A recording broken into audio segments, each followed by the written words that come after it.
औज़ुबिल्लाहिमिनश्शैतानिर्रजीम बिस्मिल्लाहिर्रहमानिर्रहीम। अस्सलाम वालेकुम dear students, how are you all? Hope so you are all fine. Students, today we will discuss about the topic of the lungs. Chapter number 1 का topic है दी lungs. हमने जो है वो हम बेसिकली टॉपिक पढ़ रहे gaseous exchange in humans. Gaseous exchange in human में हमने पढ़ा द एयर पैसेजवे। अब हम पढ़े हैं द लंग्स।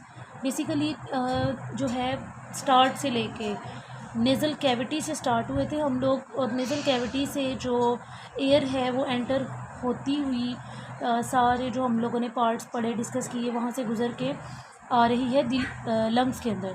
ठीक है, अब हम लंग्स के स्ट्रक्चर को जो है वो देखते हैं। ऑल द एल्व्यूलाई, बात कहाँ पे ख़त्म हुई थी? एल्व्यूलाई के ऊपर। Alveoli on one side constitute a lung.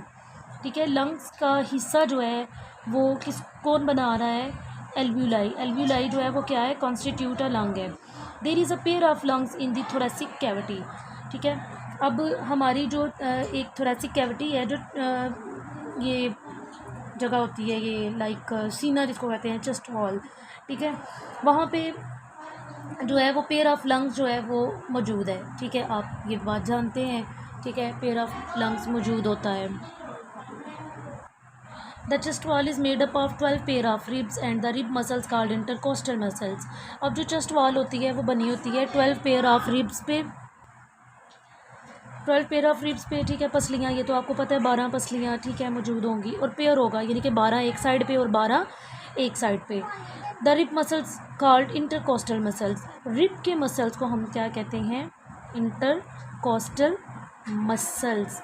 ठीक है, रिब के मसल्स को क्या कहते हैं? Intercostal muscles.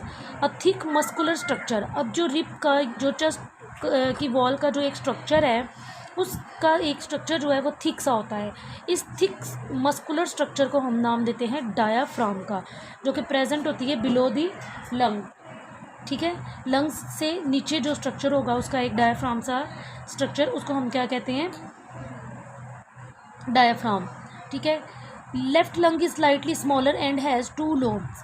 अब जो लेफ़्ट लंग होता है वो थोड़ा सा स्मॉलर होता है as compare to right. Right जो होता है वो थोड़ा सा जो है वो बिगर होता है। ठीक है, और जो राइट होता है उसकी 3 लोब्स होती हैं, जबकि जो लेफ़्ट लंग होता है उसकी 2 लोब्स होती हैं। ठीक है, लोब लाइक आपने पढ़ा था ना कि जिस तरह से लाइक अभी हम लोग चैप्टर नंबर 3 में भी पढ़ेंगे, ब्रेन की भी लोब्स होती हैं। ये जैसे तहें होती है ना किसी चीज़ की, उसको हम कहते हैं। ठीक है, अब left lung is slightly smaller and has 2 lobes and the right lung is bigger with the 3 lobes. They are spongy and elastic organ. Spongy and elastic का मतलब है थोड़ा सा लचक वाला होता है, फ्लेक्सिबल होता है। The lungs also have blood vessels that are the branches of the pulmonary arteries and veins. Lungs जो होती हैं उनके पास भी ब्लड वेजल्स होती हैं, जिनको ब्रांचेज कह लें, पल्मोनरी आर्टरी एंड वेन का नाम दे दें। अब इसको पल्मोनरी आर्टरी या पल्मोनरी वेन क्यों कहते हैं? पल्मोनरी का मतलब होता है लंग्स। ठीक है, चूँकि ये लंग्स की से निकल रही हैं वेजल्स, तो इसको हम पल्मोनरी का नाम दे देंगे। आर्टरी है तो पल्मोनरी आर्टरी, अगर वेन है तो pulmonary vein. Each lung is enclosed by 2 membranes called the outer pleural membrane and the inner pleural membrane. अच्छा, वेन और आर्टरी में क्या फ़र्क होता है? आर्टरीज़ क्या करती हैं? आर्टरीज़ का काम होता है हार्ट की तरफ ब्लड लेके आना। ठीक है, और हार्ट से बाहर लेके जाना वो किसका काम होता है? वो वेन का काम होता है, यानी एक लेके आ रही है और एक लेके बाहर जा रही है। ठीक है, ये इनमें फ़र्क होता है। अब लंग जो होते हैं उनकी 2 मेम्ब्रेन होती हैं। बाहर वाली को हम क्या कहेंगे? आउटर प्लूरल मेम्ब्रेन, एंड जो इनर होगी उसको कहेंगे inner pleural membrane. The membrane enclose a fluid which provides lubrication for the free expanding and contracting movement of the lungs. अब ये जो मेम्ब्रेन्स होती हैं इनके अंदर एक फ्लूइड मौजूद होता है। ठीक है, इन मेम्ब्रेन्स के अंदर एक फ्लूइड मौजूद होता है जो कि क्या प्रोवाइड करता है? वो फ्लूइड का क्या काम है? वो लुब्रिकेशन। लुब्रिकेशन का मतलब होता है चिकनाई। ठीक है, तो वो लुब्रिकेशन जो है वो लुब्रिकेट करेगा उसको, किसके लिए? कॉन्ट्रैक्टिंग और एक्सपेंडिंग के लिए, मूवमेंट के लिए लंग्स को ना वो लुब्रिकेशन प्रोवाइड करेगा, जो फ्लूइड उनकी इनर और आउटर मेम्ब्रेन के अंदर मौजूद है। ठीक है। अब देखें लंग्स जो हैं उनका क्या काम है, वो हमने पढ़ा कि वो कॉन्ट्रैक्ट भी करेंगे और रिलैक्स भी करेंगे, ठीक है। यानी कि इसका मेकनिज़म, अब उसकी जो मूवमेंट होती है गैशियस एक्सचेंज के लिए, अब उसमें 2 फेजेज़ आ जाते हैं। अब हम उसको डिस्कस करते हैं जी कि वो कौन से 2 फेजेज़ है जो लंग्स जो हैं वो परफॉर्म करते हैं। अच्छा जी, द मैकेनिज्म ऑफ ब्रीथिंग। अब ब्रीथिंग भी क्या है बच्चे, एक ही बात है। ब्रीथिंग सांस लेने के अमल को कहते हैं। तो सांस हम किसके थ्रू ले रहे हैं, लंग्स के थ्रू ले रहे हैं ना, ठीक है। तो अब इसको हम जी मैकेनिज़्म का नाम दे रहे हैं, लंग्स का mechanism. The physical movement associated with the gaseous exchange are called breathing. अब किसको कहते हैं, फिज़िकल मूवमेंट और जो गैशियस एक्सचेंज है, ठीक है, एक का आना दूसरी का जाना, इसको हम क्या कहते हैं, ब्रीथिंग।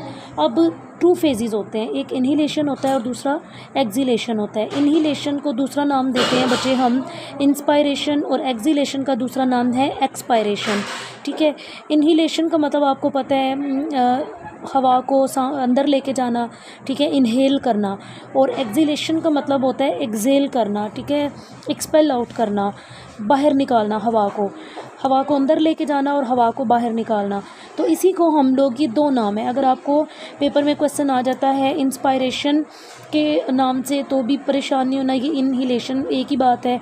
इन्हीलेशन का तो आपको कुछ नो हाउ है ना इसके बारे में, ठीक है, लेकिन अगर इंस्पायरेशन वर्ड आ जाएगा तो आपने परेशान नहीं होना, एक ही बात है। इसी तरह एक्सहेलेशन जो है वो क्या होता है, एयर को रिलीज़ करना, बाहर निकाल देना। और एक्सपायरेशन का मतलब भी यही होता है, ठीक है, एक्सपायरेशन भी इसी को कहते हैं। चलिए अब इसको रीड करते हैं, इंस्पायरेशन और इन्हीलेशन क्या होता है। During inspiration the rib muscles contract and ribs are raised. क्या होता है, जब हम अंदर की तरफ सांस लेके जाते हैं तो हमारे मसल्स जो होते हैं वो कॉन्ट्रैक्ट करते हैं और रिब्स जो होती हैं वो रेज्ड हो जाती हैं, ठीक है। लाइक यूँ हमारे पास यूँ स्ट्रक्चर हो तो ये यूँ हो जाएगा, ठीक है, इस तरह से लाइक एक यूँ स्ट्रक्चर हमारे पास बन जाएगा इसका, ठीक है। और क्या होगा, at the same time the dome shape diaphragm contract and it's lowered. उस टाइम पे क्या होगा कि हमारे पास एक डोम शेप जो है उसकी बन जाएगी, ठीक है, जिस डायाफ्राम जो है उसकी शेप बन जाएगी। These movements increase the area of the thoracic cavity, ठीक है। आप इनहेल करके देखें तो हमें अपना जो सरफेस एरिया होता है ये लंग्स वाला, हमें ये इसका सरफेस एरिया जो है वो इंक्रीज़ हुआ फील होता है, ठीक है, which reduce the pressure on lungs. तो क्या होता है कि जब सरफेस एरिया बढ़ेगा तो लंग्स के अंदर जो प्रेशर है वो रिड्यूस हो जाएगा, कम होता फील होता है। तो उसके नतीजे में क्या होगा, lungs expand and the air pressure within them also decrease. तो क्या होगा, एयर का प्रेशर डिक्रीज करेगा। The air from outside rushes into the lungs to equalize the pressure on both sides. Air जो होगी बाहर वाली लंग्स के अंदर जाएगी और जाके उसके जो दोनों साइड्स का अंदर और बाहर का जो प्रेशर है उसको इक्वल कर देगी, ठीक है। अब दूसरा हमारे पास क्या है, एक्सपायरेशन या एक्सहेलेशन। अब इसमें क्या होगा कि इसमें यानी कि हम लोग सांस बाहर की तरफ ले रहे हैं, ठीक है, एक बाहर की तरफ जो मतलब हमने एयर को अंदर लेके गए, अब उसको बाहर, आपने देखा ना, सांस लेके फील करें कि एक अंदर की तरफ और एक बाहर की तरफ हम लेते हैं ना सांस। तो after the gaseous exchange in the lungs, ठीक है, गैशियस एक्सचेंज लंग्स के अंदर, उसके बाद क्या होगा, impure air is expelled out in exhalation. जो इम्प्योर एयर होगी वो एक्सपेल्ड आउट हो जाएगी। The rib muscles relax, rib के मसल यहाँ पे रेज हो रहे थे, ठीक है, अब यहाँ पे रिलैक्स होंगे और रिब्स जो हैं वो वापस अपनी पोजीशन में आ जाएंगी। The diaphragm muscles are so relax, diaphragm के मसल्स भी जो हैं वो रिलैक्स करेंगे and it get its raise dome shape. This reduce the space in the chest cavity and increase the pressure on lung. यहाँ पे प्रेशर को decrease कर रहे थे, यहाँ पे प्रेशर को क्या कर देंगे, इंक्रीज़ कर देंगे। The lungs contract and the air is expelled out of them. Lungs जो है वो इस दौरान कॉन्ट्रैक्ट करेंगे और जो हवा है वो बाहर निकाल देंगे। Human breath 16 to 20 times per minute in normal circumstances. Normal हालात में यानी कि आप बैठे हुए हैं सुकून से, तो क्या होता है कि हमारा 1 मिनट में जो ब्रीथिंग रेट आएगा वो 16 से 20 आएगा। ये नॉर्मल हालात की बात हो रही है। सर्कमस्टांसिस का मतलब होता है हालात, नॉर्मल कंडीशन में, ठीक है। The rate of breathing is controlled by the respiratory centre in the brain. The respiratory centre is sensitive to the concentration of carbon dioxide in the blood. Respiratory centre जो है ये sensitive होता है और इसमें जो ब्लड होता है, ब्लड के अंदर भी कार्बन डाइऑक्साइड की कुछ कंसंट्रेशन जो है वो मौजूद होती है। व्हेन वी डू एक्सरसाइज और some hard job, our muscle cells carry out cellular respiration at greater rate.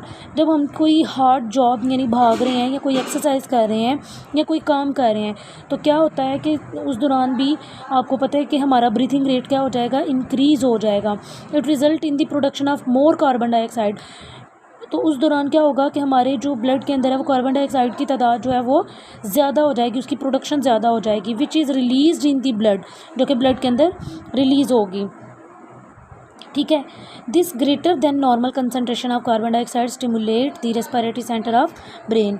और ये जो है ये नॉर्मल कंसनट्रेशन से जो है वो उस वक्त ज़्यादा होगी। Respiratory centre send message to the rib muscles and diaphragm to increase the rate of breathing so that he excess carbon dioxide present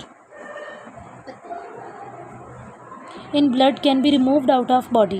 During exercise or other hard physical work, the breathing rate may increase up to 30 to 40 time पर minute. अगर आप कोई hard job या कोई exercise वगैरह कर रहे हैं तो उस दौरान क्या होता है कि हमारा जो ब्रीथिंग रेट है वो इंक्रीज़ हो जाएगा। पहले नॉर्मल में वो 16 to 20 होता है और जब कोई काम कर रहे हैं या एक्सरसाइज कर रहे हैं तो ब्रीथिंग रेट पर मिनट जो है वो 30 to 40 टाइम आएगा।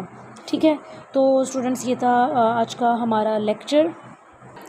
नेक्स्ट इंशाल्लाह हम लोग इससे रिलेटेड जो इसके डिसऑर्डर्स हैं, लंग से रिलेटेड या रेस्पिरेटरी जो सांस लेने से मुतालिक जो डिसऑर्डर्स हैं, बीमारियां हैं, उनको हम लोग डिस्कस करेंगे। आज के टॉपिक में हमने डिस्कस किया लंग्स को, लंग्स के स्ट्रक्चर को सबसे पहले। अब यहाँ से आप लोगों ने जो डेफिनेशंस करनी है वो मैं आपको बता देती हूँ बेटे। जो इंटरकोस्टल मसल्स है शॉर्ट क्वेश्चन के लिए इम्पॉर्टेंट है, डायफ्राम जो है वो शॉर्ट क्वेश्चन के लिए बहुत इंपॉर्टेंट है। ठीक है। उसके बाद आपने बताना है लेफ़्ट लंग के बारे में, राइट लंग के बारे में। लेफ़्ट क्या होता है वो स्लाइटली स्मॉलर होता है, राइट जो होता है वो थोड़ा सा बिगर होता है। ठीक है। और ये इलास्टिक ऑर्गन है। लंग के पास भी ब्लड वेजल्स मौजूद होती हैं जिसको हम पल्मोनरी आर्टरी और पल्मोनरी वेन का नाम देते हैं। ठीक है। हर लंग जो है वो इनक्लोज्ड होता है दो मेम्ब्रेन के अंदर। ठीक है। एक आउटर होती है, एक इनर होती है। Outer membrane, outer pleural membrane, inner pleural membrane इनको नाम दिया जाता है। और इन मेम्ब्रेन के अंदर जो है वो एक फ्लूइड मौजूद होता है जो कि उसको लुब्रिकेशन प्रोवाइड करता है। लुब्रिकेशन का मतलब क्या होता है, उसको चिकनाई जो है वो फ्राहम करते हैं ताकि वो मूवमेंट और कॉन्ट्रैक्टिंग और एक्सपेंडिंग का प्रोसेस कर सकें। उसके बाद हमने उसके मैकेनिज़्म को देखा। मैकेनिज़्म में हमने देखा कि लंग्स जो हैं वो 2 फेजेस जो हैं वो परफॉर्म करते हैं या देखते हैं, इंस्पायरेशन और इनहिलेशन, एक्सपायरेशन और एक्सिलेशन। इनहिलेशन और इंस्पायरेशन का मतलब है कि सांस अंदर की तरफ लेके जाना और एक्सपायरेशन और एक्सिलेशन का मतलब है सांस का बाहर की तरफ आना। फिर हम लोगों ने देखा कि ह्यूमन की ब्रीथिंग रेट जो है वो 16 to 20 पर मिनट। MCQs के लिए आपने जो है वो ये याद रखना है 16 to 20 टाइम्स जो है वो पर मिनट होता है। और अगर कोई आप ब्रीथिंग रेट इंक्रीज़ होता है जब आप कोई एक्सरसाइज या कोई हार्ड फिजिकल एक्टिविटी कर रहे हैं उस दौरान फिर पर मिनट जो है वो आपका आएगा 30 to 40। ठीक है। क्योंकि क्यों होता है, क्योंकि उस दौरान कार्बन डाइऑक्साइड की जो अमाउंट है वो ब्लड के अंदर ज़्यादा हो जाती है नॉर्मल से। तो ये था हमारा, मैंने समराइज़ कर दिया, ये था आज का हमारा टॉपिक। होप तो कि आपको समझ आई होगी। अगर कोई क्वेश्चन होगा, कोई परेशानी होगी तो मेरा बेटा आप मुझसे पूछ सकते हैं। आप कमेंट कर लिया करें, किया करें, बल्कि पूछा करें। ठीक है। नेक्स्ट इंशाल्लाह हम डिसऑर्डर्स को डिस्कस करेंगे। अपना बहुत सारा ख्याल रखिएगा स्टूडेंट्स। अल्लाह हाफिज़।